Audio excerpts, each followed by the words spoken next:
অভ্যন্তরীণ ও বৈদেশিক ঋণ পরিশোধ নিয়ে কঠিন চ্যালেঞ্জের মুখে পড়েছে সরকার, কারণ মার্কিন ডলারের বিপরীতে টাকার অবমূল্যায়ন বৈদেশিক ঋণ পরিশোধ ব্যয়কে উস্কে দিয়েছে।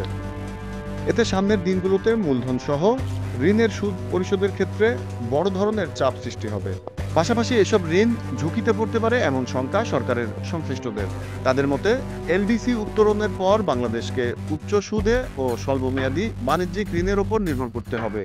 এছাড়া রাজস্ব আহরণ লক্ষ্যমাত্রা থেকে পিছিয়ে থাকা এবং রপ্তানি বৈচিত্র্যকরণে রয়েছে ব্যাপক ঘাটতি।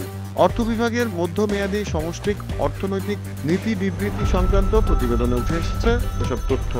সেখানে আরও বলা হয়, পরিস্থিতি মোকাবেলায় রাজস্ব আহরণ বৃদ্ধি, রপ্তানি বৈচিত্র্যকরণ ও ঋণ ব্যবস্থাপনায় সংস্কার আনা জরুরি। অন্যথায় ঝুঁকি উল্লেখযোগ্যভাবে বাড়তেই থাকবে। প্রসঙ্গত, সরকারের ঋণের দায় গত মার্চ পর্যন্ত 19,13,000 কোটি টাকা ছুঁয়েছে।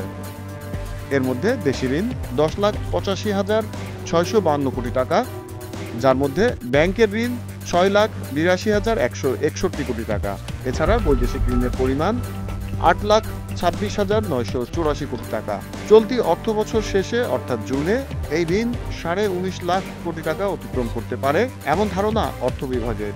সরকারের এই ঋণ নির্ভরতা অব্যাহত থাকলে নতুন 2025-26 অর্থবছরের মোট ঋণের স্থিতি প্রায় 22 লাখ কোটি টাকায় গিয়ে দাঁড়াবে। Z news, Dhaka.